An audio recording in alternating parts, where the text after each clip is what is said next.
आध्यात्मिक जीवन की दैनिक खुराक सुन रहे हमारे सारे प्रिय श्रोताओं को, परमेश्वर के प्रिय भक्तगणों को प्रभु यीशु मसीह के नाम में प्यार भरा जय मसीह की सुप्रभातम और शुभोदय कहते हुए हम सबका मन पसंद ध्यान के अंदर आध्यात्मिक जीवन की दैनिक खुराक में और इस नए दिन में आप सबका स्वागत करते हैं।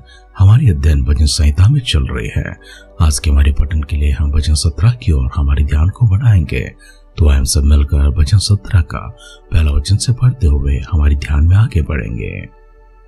हे यहोवा परमेश्वर, सच्चाई के वचन सुन, मेरी पुकार की ओर ध्यान दे, मेरी प्रार्थना की ओर जो निष्कपट मुझसे निकलती है कान लगा। मेरे मुकदमे का निर्णय तेरे सम्मुख हो, तेरी आंखें न्याय पर लगी रहें। तूने मेरे हृदय को जांचा है, तूने रात को मेरी देखभाल की। तूने मुझे परखा परंतु कुछ भी खोटापन ना पाया। मैंने ठान लिया है कि मेरे मुंह से अपराध की बात नहीं निकलेगी। मानवीय कामों में मैं तेरे मुंह के वचन के द्वारा क्रूर किसी चाल से अपने को बचाया रहा। मेरे पांव तेरे पथों में स्थिर रहे, फिसले नहीं। हे ईश्वर, मैंने तुझसे प्रार्थना की है क्योंकि तू मुझे उत्तर देगा। अपना कान मेरी ओर लगाकर मेरी बातें सुन ले।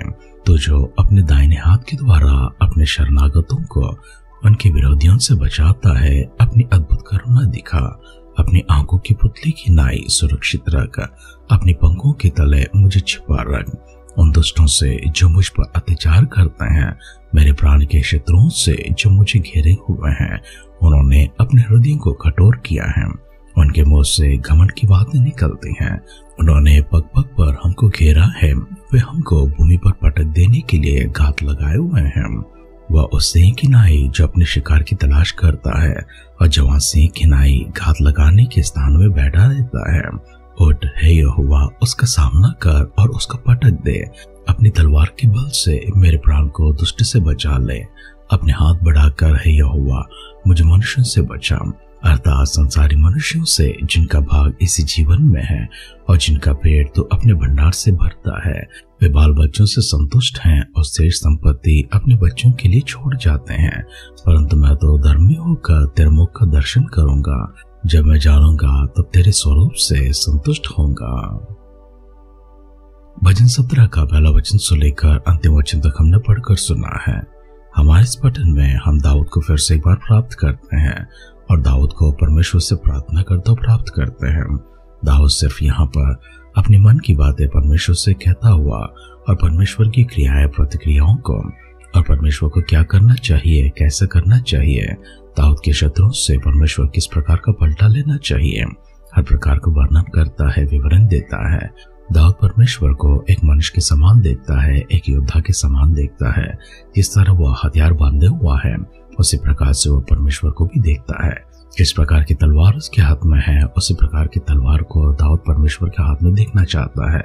दाऊद जिस तरह से अपने शत्रुओं की प्रहार करता है उसी प्रकार से परमेश्वर जाकर उन प्रहार करता हुआ अपनी तलवार से उन्हें मारता हुआ परमेश्वर को देखना चाहता है। अपनी कल्पनाओं में और अपने सोचों में दाऊद परमेश्वर को इसी स्वरूप में देखता है और परमेश्वर को सोता हुआ या फिर शांत बैठा हुआ भी देखता है। इसलिए परमेश्वर से कहता है, उठ हे यहोवा, मेरे शत्रुओं का सामना कर, उनको पटक दे।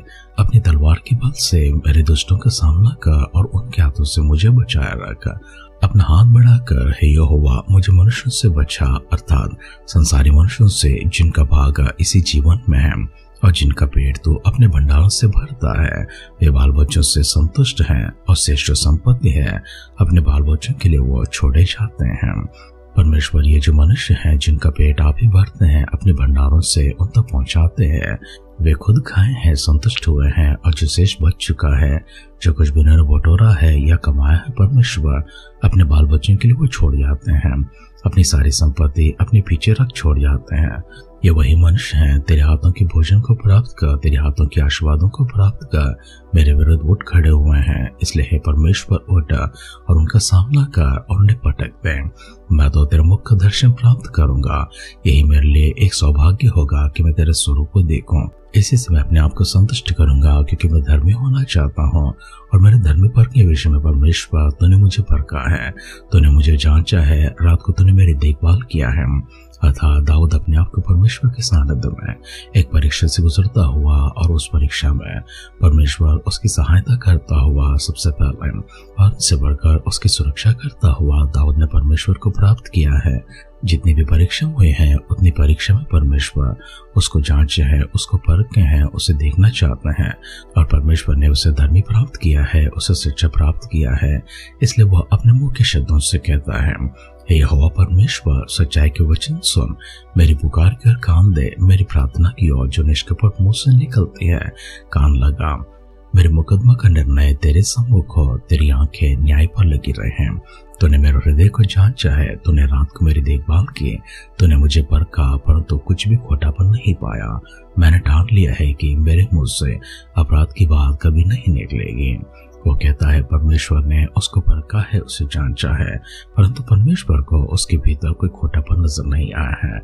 जिस प्रकार से यीशु मसीह के ऊपर दोष लगाकर उन्हें सलीब तक लेकर जाना चाहते हैं, लेकिन पिलातुस वहां यीशु मसीह को परखता हुआ, जांचता हुआ यीशु मसीह के भीतर किसी प्रकार की खोट को नहीं पाया है, कोई अपराध को नहीं प्राप्त किया है, कोई दोष को प्राप्त नहीं किया है, किसी प्रकार की पाप को उन्होंने प्राप्त नहीं किया है। इसलिए वो सारी प्रजा के सामने, यहूदियों के सामने, फरीसियों के सामने, सदुकियों के सामने, याजकों के सामने, प्रधान याजक के सामने और जितने भी रोमी सैनिक है उन सबों के सामने वो कहता है और घोषणा करता है कि मुझे यीशु मसीह में किसी प्रकार के दोष नजर नहीं आए हैं, किसी प्रकार के अपराध नजर नहीं आए हैं। इसलिए मुझे लगता है कि जो आरोप तुम इन पर लगाते हो वो आरोप गलत है और इसे मैं खारिज करता हूँ। परंतु लोगों ने पिलातुस के ऊपर दबाव कर डाला ताकि वो यीशु मसीह को सलीब तक पहुंचा दें। तब पिलातुस अपने हाथों को धोकर उन्हें उनके हाथों में समर्पण कर देता है और रोमी सैनिकों के जरिए यहूदी मदद को प्राप्त करता हुआ यीशु मसीह को सलीब तक लेकर जाते हैं। और हम जानते हैं कि यीशु मसीह मृत्यु को प्राप्त किए हैं। उसके बाद यीशु मसीह कब्र में से जी उठकर पुनरुत्थान होकर हमारे बीच में है। दाऊद इसी प्रकार से अपने आप को देखता है। परमेश्वर किस प्रकार से उसकी परीक्षा की है, उसकी परीक्षा में वो परमेश्वर के सामने अपने आप को साबित किया है और वो अंत में कहता है, मैं अपने मुंह से अपराध की बातों को नहीं निकालूंगा, इसी बात को मैंने ठान लिया है। दाऊद इसलिए धैर्य के साथ परमेश्वर के सामने जाकर उनसे कहता है, परमेश्वर अपने कान, अपनी आंखें और अपना मन, अपना सब कुछ मेरी ओर रखा, मेरे मुकदमा लड़, मेरे मुकदमा का फैसला कर, क्योंकि परमेश्वर मैं चाहता हूँ कि जो मेरे शत्रु मुझे घेरे रखे हैं उनके हाथों से तू ही बचा, जो घात के लिए बैठे हुए हैं उनके हाथों से तू ही मुझे बचा, जो अपराध प्रभु जी मुझ पर लगाते हैं उसे प्रभु जी दूर कर दें, जिस निंदा से प्रभु मुझे चलाते हैं उस निंदा को प्रभु मुझसे दूर कर दें। परमेश्वर के पास जाकर प्रार्थना करते हुए और परमेश्वर को बिल्कुल एक मनुष्य की तरह अर्थात दाऊद के एक प्रतिबिंब की तरह वह परमेश्वर को देखना चाहता है। जिस तरह दाऊद अपने हथियार बांधे हुए शत्रुओं का सामना करता है, उसी प्रकार से परमेश्वर को भी वो देखता है। परमेश्वर को अपने सोच में, अपने विचारों में, अपनी कल्पनाओं में इस प्रकार से देखता हुआ परमेश्वर को इसी प्रकार से लड़ने के लिए और किस तरह से हमला करना है, किस तरह से शत्रु को मारना है, कौन सा हथियार का उपयोग करना है, इन सारे बातों को भी निर्देश के रूप में परमेश्वर के सामने रखता है। दाऊद के मन की बातों को हमने देखा है, उसके विचारों को हमने देखा है, परमेश्वर को किस नजरिए से वो देखता है यह भी हमने देखा है। इतनी सारी बातें सुनने के बाद हमारे मन में सवाल ये पैदा होता है, क्या परमेश्वर सच में इस प्रकार के काम करते हैं? क्या हमारे कहने के अनुसार परमेश्वर हमारे शत्रु के विरोध में अपने हाथ को चलाएंगे? कि हमारे कहने के अनुसार परमेश्वर उस शत्रु को खत्म कर देंगे? सोच विचार करने की कुछ ऐसी बातें हैं।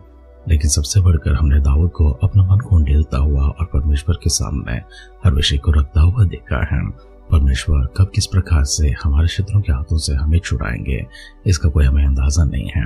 कौन से हथियार का उपयोग करते हैं इसका भी कोई अंदाजा नहीं है।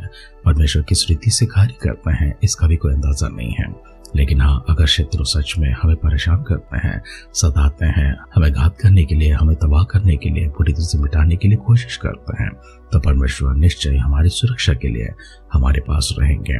परमेश्वर के पर भरोसा को रखेंगे। हमारी प्रार्थना को सुनने वाला, हमारे और अपने कान को लगाने वाला, अपनी आंखें हमारे ऊपर रखने वाला और हमारे लिए अपने हाथ को बढ़ाकर सहायता पहुंचाने वाला, उस परमेश्वर के ऊपर अपने पूर्ण भरोसा को रखेंगे। अमल के सिरों को झुकाएंगे, आंखों को बंद करेंगे, हर मुकदमा हर विषय प्रभु के हाथों में लेकर जाएंगे। न्याय करने वाला वो परमेश्वर, सहायता पहुंचाने वाला परमेश्वर, छुटकारा देने वाला वही परमेश्वर, उन्हीं के हाथों में पूर्ण रीति से अपने आप को रखेंगे, अपने सारे विषयों को रखेंगे। हमें छुटकारा देकर, हमें बल देकर, सामर्थ्य देकर, शक्ति देकर आनंदित जीवन, शक्तिशाली जीवन परमेश्वर हमें प्रदान करेंगे। सिरों को झुकाएंगे, आंखों को बंद करेंगे, छोटी सी प्रार्थना करेंगे। भरोसा को प्रभु अपने वचनों के माध्यम से विश्वास के रूप में जगाकर हम सबों से बातें किए हैं। इन सारी बातों के लिए प्रभु आपको शुक्रिया अदा करते हैं और यही बातें परमेश्वर हमारे जीवन में सफल हो सके, हम दृढ़ हो सके, स्थिर हो सके, निडर होकर परमेश्वर इस संसार में हमारे शत्रुओं का सामना कर सके, उनका मुकाबला कर सके, क्योंकि परमेश्वर आप हमारे साथ हैं, हमारे पक्ष में हैं। कभी हमारा साथ नहीं छोड़ेंगे, कभी हमारा हाथ नहीं छोड़ेंगे। ये भरोसा प्रभु आपने हमें दिया है, शुक्रिया अदा करते हैं। इन्हीं वचनों के आधार पर रोज हमारे जीवन हो, पवित्र आत्मा का अगुवाई, अभिषेक प्रभु निरंतर हमारे ऊपर रखें। साथ ही साथ प्रभु हमें संभालते रहिए, हमारी सारी आवश्यकता प्रभु जी हम तक पहुंचाने के लिए दुआ करते हैं। प्रभु यीशु मसीह के बाद उनके आगमन अगर विलंब होगी, कल सुबह फिर से एक बार मिलकर आपकी स्तुति करने, आराधना करने, हम सबों को सज्जनों की संख्या में, भाग्यवानों की संख्या में संभाले रखिए।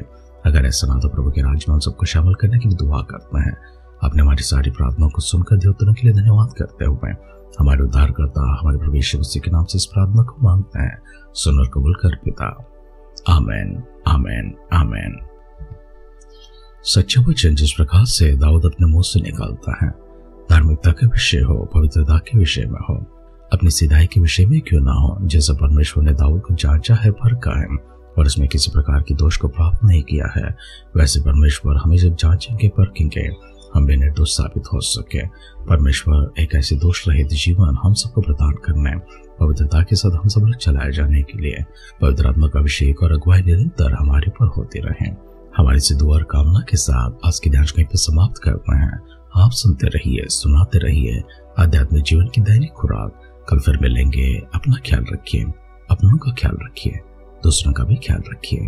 God bless you.